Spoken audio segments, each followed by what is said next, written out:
ಇವತ್ತು ದೀಪಾವಳಿಯ ಕೊನೆಯ ದಿನ ಬಲಿಪಾಡ್ಯಮಿ. ಹಾಗಾಗಿ ಇವತ್ತು ಮುಜರಾಯಿ ಇಲಾಖೆಗೆ ಸಂಬಂಧಪಟ್ಟಂತಹ ಎಷ್ಟೋ ದೇವಸ್ಥಾನಗಳಲ್ಲೂ ಕೂಡ ಗೋಪೂಜೆಯನ್ನು ಹಮ್ಮಿಕೊಳ್ಳಲಾಗಿದೆ. ಸಾಯಂಕಾಲಕ್ಕೆ ಗೋಪೂಜೆ ನಡೆಯುತ್ತಂತೆ. ಬಲಿಪಾಡ್ಯಮಿ ದಿನವಾಗಿರುವ ಇವತ್ತು ಬೆಳಗ್ಗೆಯಿಂದ ವಿಶೇಷ ಪೂಜೆ ಪುನಸ್ಕಾರಗಳು ಕೂಡ ದೇವಸ್ಥಾನದಲ್ಲಾಗ್ತಾ ಇದೆ. ಧಾರ್ಮಿಕ ದತ್ತಿ ಇಲಾಖೆ ವ್ಯಾಪ್ತಿಯ ಎಲ್ಲಾ ದೇವಸ್ಥಾನಗಳಲ್ಲೂ ಕೂಡ ಬಲಿಪಾಡ್ಯಮಿ ದಿನವಾದ ಇವತ್ತು ಶಾಸ್ತ್ರೋಕ್ತವಾಗಿ ಗೋಪೂಜೆ ನೆರವೇರಲಿದೆ.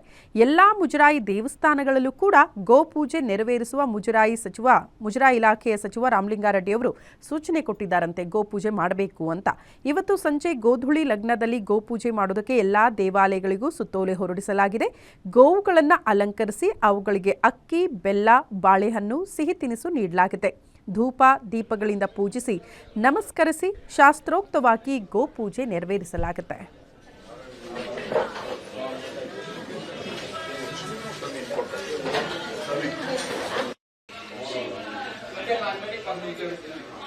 भले